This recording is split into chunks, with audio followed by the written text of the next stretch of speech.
and gentlemen, welcome aboard British Airways Flight 707 bound for Prague.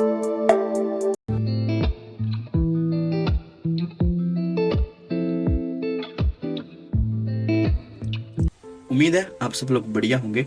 हाँ जी, मेरा नाम है NRI सोनू वर्मा और मैं रहता हूँ न्यूजीलैंड में। आज आप सबके साथ मैं अपना डोमेस्टिक फ्लाइट का एक्सपीरियंस शेयर करना चाहता हूँ। जो मेरी फ्लाइट है वो है ऑकलैंड से लेकर क्राइस्टचर्च तक। तो चलिए शुरू करते हैं। आज मैं सुबह उठा, फ्रेश होके मैं चला गया ऑकलैंड के डोमेस्टिक एयरपोर्ट की तरफ। 10 to 15 मिनट्स लग जाते हैं जहां से भी हम कार पार्किंग लगाते हैं। बट एक सबसे अच्छी मेरे को बात ये लगती है, जब भी डोमेस्टिक फ्लाइट होती है आपको कोई पेपर्स डॉक्यूमेंटेशन की जरूरत नहीं होती। आप सिंपल सी अपनी टिकट फोन में ही होती है ऑनलाइन, तो टिकट लेके जाइए, नो पासपोर्ट नथिंग, किसी चीज की जरूरत नहीं होती, जो मेरे को सबसे ज्यादा अच्छी लगती है। मैं चला गया एयर न्यूजीलैंड के काउंटर पे। मेरी टिकट मेरे फोन में थी, उसमें होता है QR स्कैनर, और जो कोड था वो मैंने स्कैन किया और अपना बोर्डिंग पास ले लिया, और बैगेज वगैरह पे भी QR का जो ट्रैकिंग नंबर होता है वो लगा दिया। ये लेडी बहुत अच्छी थी, इतनी लंबी लाइन से घूम के आना पड़ता, पर इन्होंने बीच में से ही जाने दिया, तो इनको थैंक यू। अब जो स्क्रीन होती है तो यहाँ पे आपका जो भी बैगेज होता है आपको खुद ही वो सब सिलेक्ट करना पड़ता है।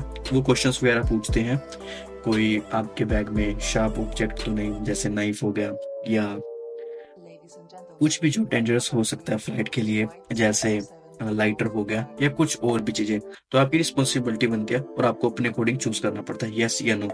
तो यहाँ पे खुद करना पड़ता है। तो मैंने अपना जितना भी लगेज था वो ड्रॉप ऑफ किया।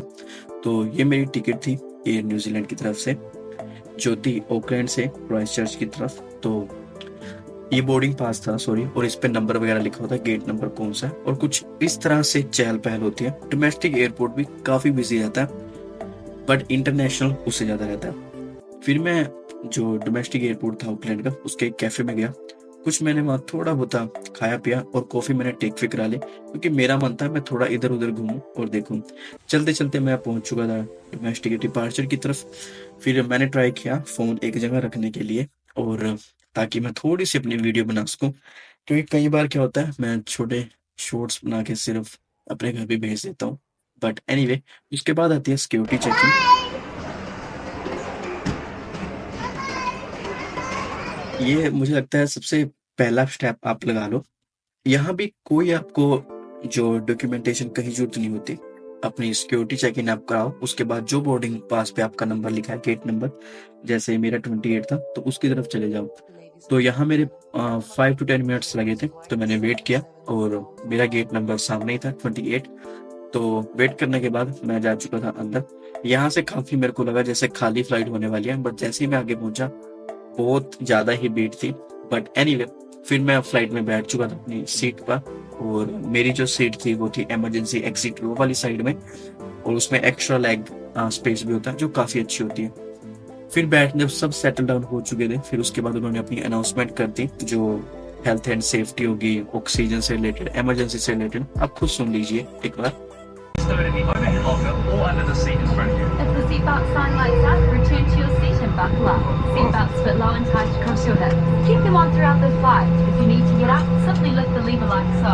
If an emergency अनाउंसमेंट के बाद टेक ऑफ हो चुका था प्लेन, और उसके ही 10 to 15 मिनट्स के बाद वो ड्रिंक्स वगैरह आपको पूछने आ जाते हैं, जैसे कॉफी होगी या टी होगी या फिर जूस। तो मैंने ली थी चाय और उसके साथ कुकीज, और बहुत अच्छा एक्सपीरियंस था मेरा, तो नो डाउट, क्योंकि जो मेरी फ्लाइट थी वो थी 1.25 घंटे की, 1 घंटे 15 मिनट की। और कुछ इस तरह से माहौल होता है अंदर का।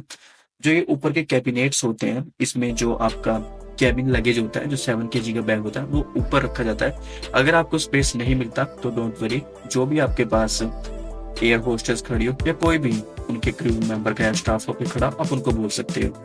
उसके बाद टॉयलेट पे इनका वेल मैनेज होता है, छोटा सा टॉयलेट होता है, मोड होता है जिसमें एक वैक्यूम की तरह वो काम करता है, और हर चीज बड़ी वेल मेंटेन्ड होती है, क्योंकि उसमें सोप भी और वाइप्स भी, पेपर टॉवल्स भी, सब कुछ पूरा तरीके से मैनेज होता है, जो काफी अच्छा है। और कुछ इस तरह से होता है एरोप्लेन।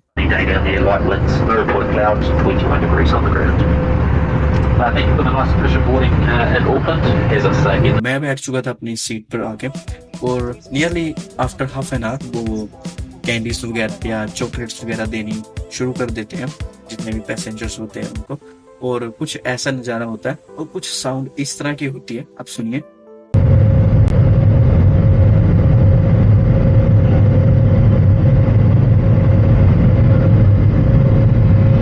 जब भी फ्लाइट टेक ऑफ होती है या लैंड होती है तो एक थोड़ा सा टर्बुलेंस आता है। वो इसलिए आता है क्योंकि कई बार हवा की जो स्पीड होती है वो भी कम हो जाती है या तेज हो जाती है, और ऐसे ही एरोप्लेन के साथ होता है। नियरली यहाँ पर मेरे को 45 मिनट्स हो चुके थे, और ये कुछ ऊपर क्वेश्चंस होते हैं इनकी स्क्रीन में जिनका लाइक क्विज टाइप क्वेश्चंस होते हैं जिनका आप आंसर दे सकते हो। अदरवाइज मोस्टली तो सब अपने फोन में गेम्स वगैरह देखते रहते हैं या फिर मूवी वगैरह देखते रहते हैं। और जब लैंड होता है कुछ इस तरह की साउंड होती है, आप एक बार सुनिए।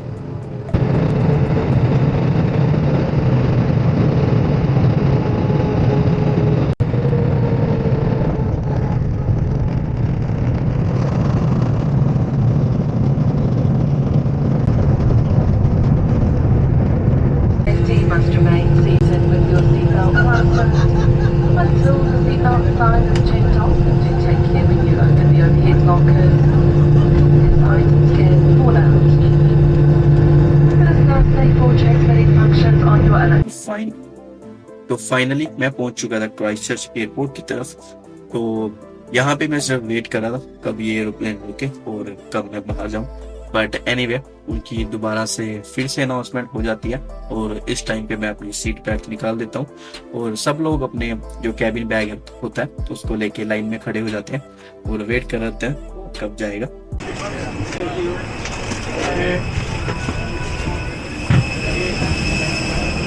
एयरपोर्ट से बाहर निकलने में भी काफी टाइम लग जाता है, क्योंकि जब भी आप बाहर की तरफ जाते हो सबसे पहले आपको अपना जो बैगेज होता है वो क्लेम करना पड़ता है। एक बेल्ट होती है उस पे से आपको अपना बैगेज दिखाना होता है। एनीवे ये है क्राइस्टचर्च का एयरपोर्ट। सबसे पहले चेस है, गेम खेलो और माइंड को रिफ्रेश करो। यहाँ पे काफी ज्यादा शॉप्स होती हैं, काफी फूड आउटलेट्स भी होते हैं, तो आप इजीली रिलैक्स कर सकते हो, खाना वगैरह खाओ, और काफी फैसिलिटीज होती हैं एयरपोर्ट पे, नो डाउट। एनीवे मैं चल चुका था बैगेज क्लेम करने के लिए, तो मैं दिखाता हूँ आपको आगे क्राइस्टचर्च एयरपोर्ट। ये है Christchurch airport, no doubt well maintained है, बहुत अच्छा साफ किया हुआ है और बहुत प्यारा है। स्पेशली वो मैं आपको पास से जाकर दिखाता हूँ।